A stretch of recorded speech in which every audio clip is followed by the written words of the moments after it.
युद्ध के मैदान में सिकंदर खड़ा है। सामने है एक रथ, रथ पर पड़ी है एक लाश, उस राजा की जो कभी धरती पर सबसे बड़े साम्राज्य का अधिनायक था। सिकंदर अपने दुश्मन की मौत से दुखी था, उसे जिंदा पकड़ना चाहता था। निराशा से भरा सिकंदर राजा के मृत शरीर के पास जाता है। उसकी उंगली में एक अंगूठी थी। सिकंदर अंगूठी उतारकर खुद पहन लेता है। इसी के साथ मैसेडोनिया का सिकंदर बन जाता है पर्शिया का सुल्तान। सिकंदर ने जब पर्शिया पर आक्रमण किया, वहाँ के राजा का नाम था डेरियस III। डेरियस को हराने के बाद सिकंदर हिंदुस्तान आया। सिकंदर से पहले हालांकि एक और डेरियस हिंदुस्तान आया था, डेरियस द ग्रेट। इसी डेरियस के समय में भारत को हिंदुस्तान नाम मिला, इसलिए हिंदुस्तान और फारस का रिश्ता 2500 साल पुराना है। इस रिश्ते से होकर गुजरती हैं कई गांठें। पारसी लोगों का भारत आना, महमूद गजनी का आक्रमण, नादिर शाह का हमला, तैमूर लंग, भारत के इतिहास के महत्वपूर्ण चैप्टर्स का पर्शिया यानी आज के ईरान से महत्वपूर्ण रिश्ता है।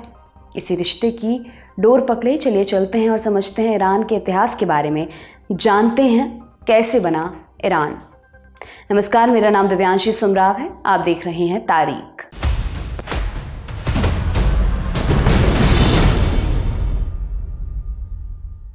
अदालत, ज़मीन, बाजार, ज़बान, आदमी।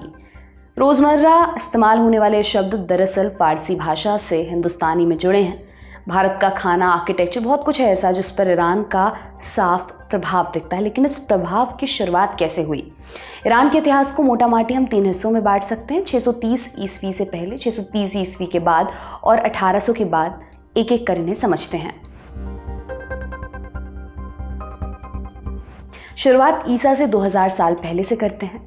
ईरान को पहले पर्शिया कहा जाता था या फारस भी कहते थे। आगे तीनों नाम हम सुविधा के हिसाब से इस्तेमाल करेंगे, बात एक ही देश की हो रही है। हाँ, तो कुछ 2000 साल पहले यूरेशिया यानी यूरोप और एशिया के बीच बड़े बड़े मैदानों में रहने वाले कबीलाई लोग उस इलाके में आए जिसे आज ईरान कहा जाता है। ईरान में सबसे पहले जिन लोगों का निवास था उन्हें एलेमाइट कहते थे। धीरे धीरे राजशाही की शुरुआत हुई और ईरान में जो साम्राज्य उपजा उसे कहा गया असेरियन साम्राज्य। असेरियन के बाद मेडियन नाम का एम्पायर स्थापित हुआ। इन लोगों की राजधानी थी हमदान। राजाओं की बात करें तो ईरान के इतिहास में एक बड़े महान राजा का नाम था साइरस द ग्रेट, जिसने मेडियन साम्राज्य को हराकर एक मेनिड एम्पायर की स्थापना की। साइरस ने ईरान का साम्राज्य पूर्वी यूरोप तक फैलाया और उन्हीं के दौर में हिंदुस्तान का उत्तरी हिस्सा मसलन अफगानिस्तान और सिंधु नदी के पश्चिम का इलाका ईरान के कब्जे में चला गया। साइरस को ग्रेट सिर्फ इसीलिए नहीं कहा जाता, साइरस एक उदारवादी राजा थे। क्षत्रप ये शब्द साइरस के दौर से निकला है। उनके राज्य में अलग अलग इलाकों में क्षत्रप नियुक्त किए गए जो जनता की भलाई के लिए काम करते थे।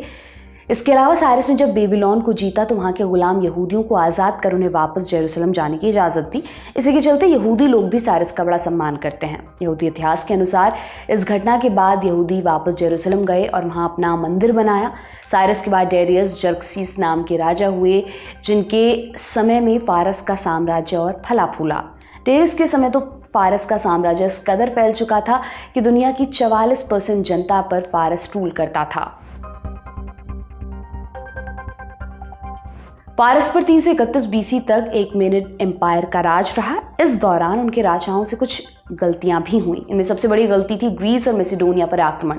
इस आक्रमण का बदला लेने के लिए मैसेडोनिया के राजा सिकंदर ने फारस पर आक्रमण किया और सैन्य बल में कमजोर होने के बावजूद सिकंदर ने फारस के राजा डेरियस को हरा दिया। कहानी कहती है कि सिकंदर से संधि के लिए डेरियस ने कई खत लिखे। सिकंदर ने जवाब दिया, आगे से जब भी खत लिखोगे मुझे अपने बराबर संबोधित नहीं करोगे, तुम्हारे लिए मैं किंग ऑफ एशिया हूँ। फारस पर कब्जे के बाद सिकंदर भारत आए, लेकिन विश्व विजय का अधूरा सपना लेकर उसे लौटना पड़ा। सिकंदर की असमय मृत्यु के बाद फारस पर सेल्यूकिड वंश ने शासन किया। उनके बाद पार्थियन वंश आया। 200 साल तक फारस सामंतों के कब्जे में रहा। फिर एक और ताकतवर साम्राज्य का उदय हुआ, सासानियन साम्राज्य। इनके फाउंडर का नाम था अर्दशीर। अर्दशीर के बाद राजा बने उनके बेटे शापुर। शापुर को ईरान में शाहों के शाह, शहंशाह के तौर पर जाना जाता है क्योंकि इनके पाले में एक अनोखा रिकॉर्ड है। शापुर वो पहले राजा थे जिन्होंने महान रोमन साम्राज्य के एक राजा वेलेरियन को युद्धबंदी बना लिया था। रोम में तब ईसाई धर्म का प्रभाव बढ़ रहा था। ईसाई परंपरा के अनुसार शापुर ने वेलेरियन की बेइज्जती की। उन्होंने वेलेरियन को झुकने का आदेश दिया और फिर उसकी पीठ पर पांव रखकर घोड़े पर चढ़ गए। हालांकि कुछ दूसरे सोर्सेज बताते हैं कि शापुर ने वेलेरियन के साथ अच्छा सलूक किया। सासानियन साम्राज्य ने 7वीं शताब्दी तक फारस पर शासन किया, लेकिन फिर इस्लाम धर्म का उदय हुआ। उनके काल में फारस के इतिहास का एक सिरा भारत से जुड़ता है। दरअसल फारस का आधिकारिक धर्म था ज़ोरास्ट्रियन धर्म। इस धर्म को फॉलो करने वाले लोगों को भारत में पारसी कहा जाता है। 7वीं सदी में इस्लाम का उदय हुआ। इस्लामी साम्राज्य के दूसरे खलीफा उमर ने फारस पर आक्रमण किया और फारस पर अरबों का कब्जा हो गया। धार्मिक उत्पीड़न से बचने के लिए ज़ोरास्ट्रियन लोगों ने फारस से पलायन शुरू कर दिया। ये पलायन अगली कई सदियों तक चला और इस दौरान 18,000 शरणार्थियों का एक जत्था भारत भी पहुंचा। किस्सा-ए संजान नाम की एक कविता के अनुसार पर्शिया से भागकर पारसी लोग होर्मुज चले गए। होर्मुज को 30 साल तक अपना ठिकाना बनाने के बाद उन्हें यहाँ से भी भगा दिया जाता है। यहाँ से इन लोगों की भारत तक यात्रा शुरू होती है। शरणार्थियों का पहला बेड़ा 8वीं शताब्दी में भारत के पश्चिमी तट तक पहुंचता है, जहां ये लोग शुरुआती 19 सालों तक दीव को अपना घर बनाते हैं। दीव के बाद ये बेड़ा पहुंचता है गुजरात। किस्सा-ए संजान के अनुसार दीव से गुजरात की यात्रा में इन लोगों को भयंकर तूफान का सामना करना पड़ा। तूफान से बचने के लिए वे ईश्वर से प्रार्थना करते हैं और वादा करते हैं कि अगर ईश्वर ने उन्हें बचा लिया तो वे आतश बहरम की अग्यारी यानी एक मंदिर बनाएंगे। ज़ोरास्ट्रियन धर्म में आतश बहरम पवित्र आग को कहा जाता है, जिसे इस धर्म में सबसे ऊंचा स्थान हासिल है। किस्सा-ए संजान के अनुसार इसके बाद तूफान रुक जाता है और ये लोग गुजरात के वलसाड़ पहुंच जाते हैं। यहाँ इन लोगों को पारसी कहा जाता है। गुजरात के एक स्थानीय शासक जिनका नाम जदी राणा था, वे इन पारसियों को अपने राज्य में शरण देने के लिए तैयार हो जाते हैं, लेकिन उसके लिए 4 शर्तें भी लगाते हैं। पहली शर्त, वे स्थानीय रीति रिवाज अपनाएंगे। दूसरी, वो स्थानीय भाषा बोलेंगे। तीसरी शर्त, वे स्थानीय लोगों जैसे ही कपड़े पहनेंगे और चौथी शर्त, पारसी कभी हथियार इकट्ठा नहीं करेंगे। ये शर्तें मानने के बाद पारसियों ने अपने लिए एक नया शहर बनाया जिसका नाम उन्होंने रखा संजान। उन्होंने यहाँ पवित्र आग का एक मंदिर भी बनाया। 13वीं सदी के अंत में जनरल अलफ खान नाम के एक मिलिट्री कमांडर ने संजान पर हमला बोल दिया। किस्सा-ए संजान के अनुसार ये हमला सुल्तान महमूद ने किया था, जो संभवतः महमूद अलाउद्दीन खिलजी का नाम है। अलफ खान के खिलाफ पारसियों ने पहली बार हथियार उठाए, लेकिन युद्ध के दूसरे दिन उन्हें हार का मुंह देखना पड़ा। नतीजतन संजान पर अलफ खान का कब्जा हो गया और पारसियों को एक बार फिर अपने स्थान से बेदखल होना पड़ा। उन्होंने पवित्र आग को अपने साथ लिया और बच्चों और औरतों को लेकर बहरोड के पहाड़ों में चले गए। यहाँ 12 साल तक छुपकर रहने के बाद उन्होंने वंसला को अपना नया ठिकाना बनाया। यहाँ किस्सा-ए संजान अपने आखिरी चैप्टर में पहुंच जाता है। आखिर में जिक्र आता है कि पवित्र अग्नि को लेकर पारसी नवसारी चले गए। हालांकि उनका एक धड़ा संजान लौटा और उसे फिर बसा लिया। इस्लाम के आगमन के बाद लगभग 2 सदी तक फारस पर अरबों का रूल रहा। इस दौरान तुर्क कबीलों का भी पर्शिया में आगमन हुआ। अब्बासी खिलाफत के समय तुर्क लड़ाकों को गुलामों की तरह फौज में भर्ती किया जाता था। इन्हें मामलुक कहा गया। बाद में मामलुक ताकतवर होते चले गए और उन्होंने गुलाम वंश की स्थापना की। गुलाम वंश के ही शासक कुतुबुद्दीन ऐबक ने दिल्ली पर राज किया था।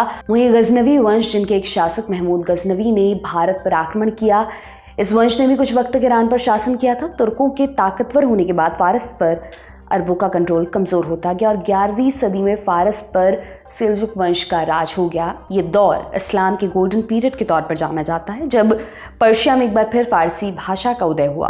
फिरदौसी जैसे लेखकों ने पर्शिया का शाहनामा लिखा, जिसे पर्शिया में वही कद हासिल है जो भारत में महाभारत को।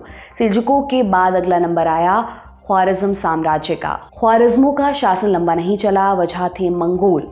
साल 1218 450 मंगोल व्यापारियों का एक कारवां ख्वारिज़्म शासन वाले एक शहर ओत्रार में दाखिल हुआ। ओत्रार का गवर्नर था इनलचुक। उसे जब मंगोलों के आने का पता चला, उसने इन सभी को जासूसी के शक में गिरफ्तार कर लिया। हालांकि ख्वारिज़्म और मंगोलों के बीच कोई लड़ाई नहीं थी, लेकिन मंगोलों का रुतबा और चंगेज़ खान के दुनिया जीतने के इरादे से सारी दुनिया वाकिफ हो चुकी थी। इनलचुक ने 450 मंगोलों को अपने दरबार में बुलाया। आराम से जवाब देने के बजाय मंगोलों ने हेकड़ी दिखानी शुरू कर दी। ये देखकर इनलचुक इतना गुस्सा हुआ कि उसने सभी मंगोल व्यापारियों को मरवा डाला।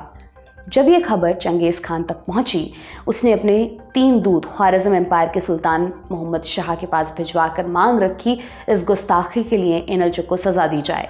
सुल्तान मोहम्मद 2 कदम आगे था। उन्होंने एक दूत का सर काट डाला और 2 दूतों की दाढ़ी मुड़वाकर उन्हें वापस चंगेज़ खान के पास भिजवा दिया। सुल्तान को यह हरकत बहुत भारी पड़ी। साल 1219 अप्रैल का महीना, मंगोल सेनाएं ओत्रार के किले के बाहर खड़ी थीं। बाकी शहर का हाल ऐसा था जैसे खड़ी फसल का टिड्डी दल के हमले के बाद होता है। इनलचुक अपने 20,000 आदमियों को लेकर किले के अंदर छिप गया था।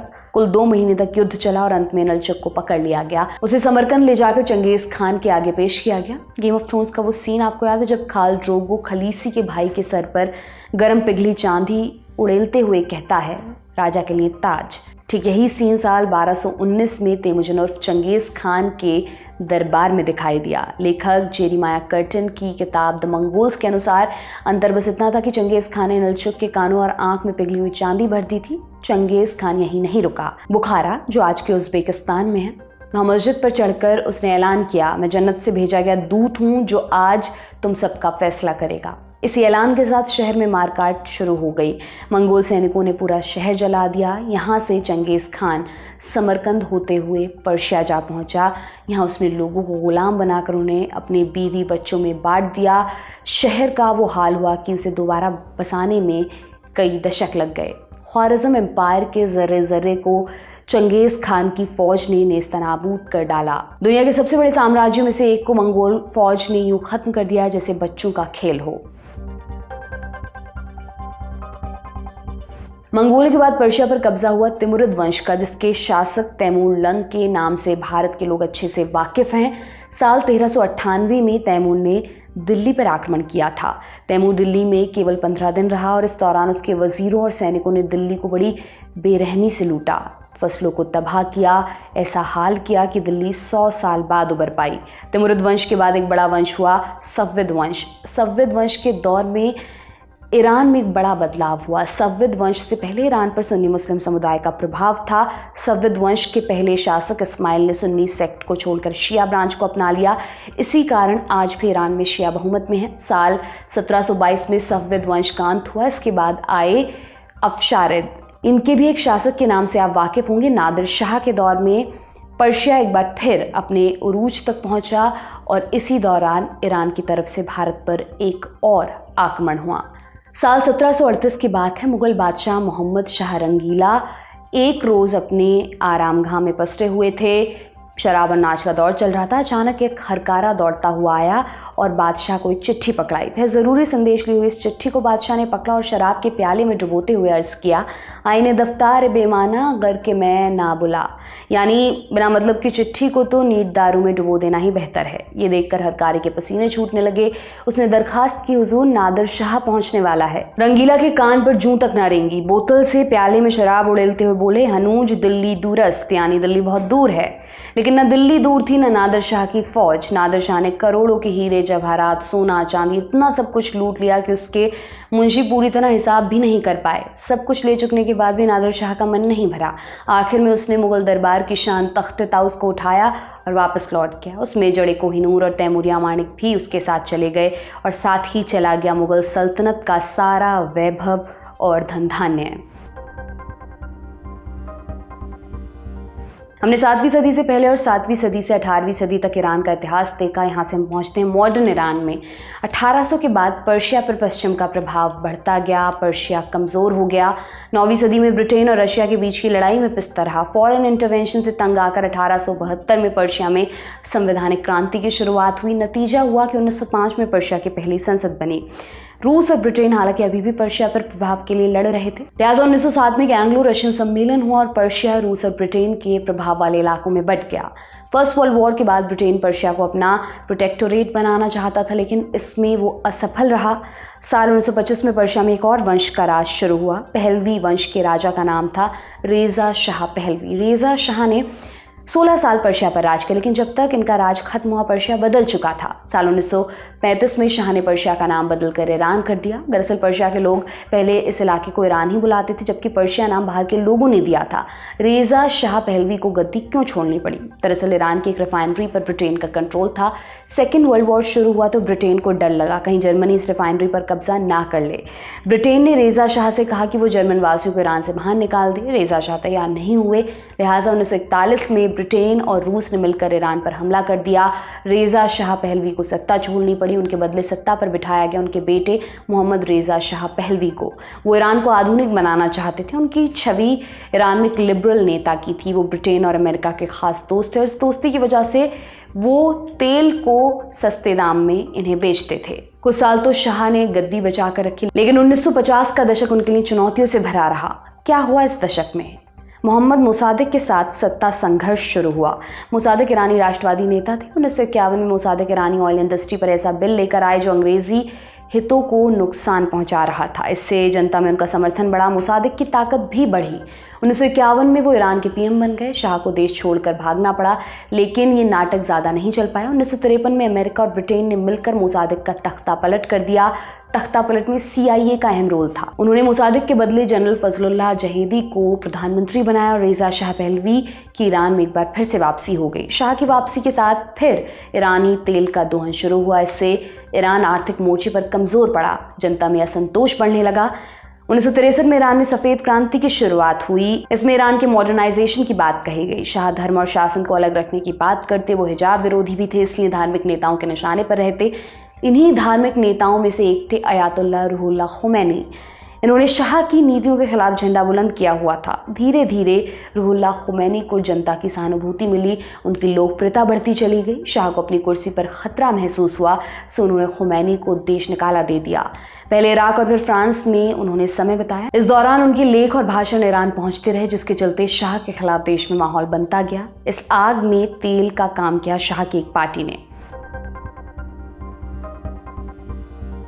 साल 1971 की बात है। पर्शियन साम्राज्य को 2500 साल पूरे हो गए थे। शाह ने तय किया ऐसा भव्य जलसा कराएंगे कि पूरी दुनिया देखती रह जाएगी। मंत्रियों ने सुझाया कि राजधानी तेहरान में जलसा रखना ठीक होगा, लेकिन शाह ने कहा नहीं, जलसा दूर रेगिस्तान में रखा जाएगा, जहां पर्शिया के पहले सम्राट साइरस का मकबरा था। शाह का हुक्म था, हुक्म की तामील हुई। परसेपोलिस नाम की जगह पर 30 किलोमीटर के इलाके को खाली करवाया गया। इंसानों से नहीं, सांप बिच्छुओं से। फिर पेड़ लगाए गए, एक रनवे बनाया गया और राजधानी से परसेपोलिस तक एक 600 किलोमीटर की रोड बनाई गई। अब बारी थी शामियाने लगाने की। 50 के आसपास शामियाने लगाए गए। शामियाने से हम महज टेंट मत समझिए। इन शामियानों को सजाने के लिए इतना रेशम लगा था कि ज़मीन पर फैला दी तो 37 किलोमीटर तक पहुंच जाए। हर शामियाने में 2 बेडरूम, 2 बाथरूम और एक सैलून बना हुआ था। शामियानों के बीच लगा हुआ था पानी का एक फव्वारा। आसपास 10,000 पेड़, जिनमें चहचाने के लिए 50,000 गोरैया यूरोप से लाई गई। सिक्योरिटी का टाइट बंदोबस्त किया गया। ये तो था बाहरी बंदोबस्त। अब अंदर किचन का हाल सुनिए। शाह ने पेरिस के सबसे महंगे रेस्टोरेंट के सबसे अच्छे शेफ को खाना पकाने के लिए बुलाया। 200 वेटर्स बुलाए गए स्विट्जरलैंड से। ईरान की फौज के जरिए एयरलिफ्ट कर पेरिस से बर्तन मंगाए गए, जिनका वजन 150 टन था। टाइम मैगजीन ने लिखा, ये दुनिया की सबसे आलीशान पार्टी है। दुनिया के तमाम अखबारों और पत्रिकाओं में पार्टी के चर्चे हुए। इसे दुनिया की सबसे महंगी पार्टी का तमगा मिला। गिनीज वर्ल्ड रिकॉर्ड बुक में नाम दर्ज हुआ। और होता भी क्यों नहीं, ईरान की पुलिस का मालिक खुद पार्टी में मौजूद था, इसलिए पार्टी रोकता कौन। पार्टी पूरे 3 दिनों तक चली। दुनिया की सबसे बेहतरीन पार्टी देने के बाद शाह पहलवी खुश थे। पैसा ज़रूर खर्च हुआ था, लेकिन शाह को इस बात की कोई चिंता नहीं थी, खासकर तब जब शोशेबाजी से उन्हें ईरान के तेल के नए ग्राहक मिल गए थे। जैसा पहले बताया, टाइम मैगजीन ने इस पार्टी पर हुए कुल खर्चे की रकम $100 मिलियन बताई, लेकिन आगे जाकर शाह को एहसास हुआ ये पार्टी उन्हें इससे कहीं ज़्यादा महंगी पड़ गई है। पहलवी की बेगम फरहा डीबा अपने संस्मरणों में लिखती हैं, इस पार्टी की तैयारियों में जिस बात ने मुझे सबसे ज़्यादा परेशान किया था वो था प्रेस से निपटना। आए दिन ऐसी बातें छप रही थी कि देश भूखा है और शाह अपने दोस्तों के साथ दावत उड़ा रहे हैं। अयातुल्लाह खुमैनी जो शाह के सबसे बड़े आलोचक थे और उस समय देश से बाहर रह रहे थे, उन्होंने भी इस पार्टी को लेकर शाह पर जमकर निशाना साधा। इस जलसे की खबर जैसे जैसे फैली, जनता में शाह के खिलाफ गुस्सा बढ़ता गया। शाह लिबरल होने का दावा करते थे। इस पार्टी ने उनकी एक असंवेदनशील शासक की छवि को और पुख्ता कर दिया। वेस्ट की ओर शाह के झुकाव के कारण भी लोगों में भारी नाराजगी थी। लोग प्रदर्शन के लिए जुटने लगे। शाह की पुलिस ने लोगों को जेल में डाला, लेकिन विद्रोह रुका नहीं। औरतें बुर्का पहनकर सड़क पर निकलने लगी। बुर्के पर कानूनी पाबंदी नहीं थी, लेकिन अघोषित रूप से बुर्का पहनने वाली महिलाओं को भेदभाव झेलना पड़ता था, इसलिए बुर्का ईरान की क्रांति का एक बड़ा सिंबल बना। फरवरी 1979 में खुमैनी 14 साल बाद देश वापस लौटे। देश लौटते ही उन्होंने जनमत संग्रह करवाया और इस्लामी गणतंत्र की स्थापना की। उन्होंने खुद को सुप्रीम लीडर घोषित किया और बन गए अयातुल्लाह रूहुल्लाह खुमैनी। इस्लामिक क्रांति के बाद शाह और उनकी पत्नी ईरान छोड़कर चले गए। 1980 में अब्दुल हसन बानी इस्लामिक रिपब्लिक ऑफ ईरान के पहले राष्ट्रपति चुने गए। यहाँ रूहुल्लाह खुमैनी इस्लामिक क्रांति लेकर आए तो पड़ोसी मुल्क के तानाशाह सद्दाम हुसैन को सत्ता से बेदखल होने का डर सताने लगा। इसी डर के चलते उन्होंने ईरान पर हमला बोल दिया। इराक ईरान युद्ध अगस्त 1988 तक चला। अंत तक लड़ाई का कोई नतीजा नहीं निकल सका। आखिरकार इराक को पीछे हटना पड़ा। अमेरिकी मदद के बावजूद इराक मनमाफिक नतीजा हासिल नहीं कर पाया, इसलिए उसको ईरान के लिए मनोवैज्ञानिक और रणनीतिक जीत माना गया। 1 साल बाद अयातुल्लाह रूहुल्लाह खुमैनी का निधन हो गया और अली खामेनेई को ईरान का दूसरा सुप्रीम लीडर बनाया गया और अब भी अयातुल्लाह अली खामेनेई का शासन ईरान में जारी है। ये है ईरान का पूरा इतिहास। हमने सबको समेटने की कोशिश की है। इस पर आप क्या कहना चाहेंगे हमें कमेंट सेक्शन में ज़रूर बताएं। ये तमाम जानकारी आपके लिए इकट्ठा की हमारे साथी कमल भट्ट ने। देखते रहिए दी लल्लन टॉप। बहुत बहुत शुक्रिया।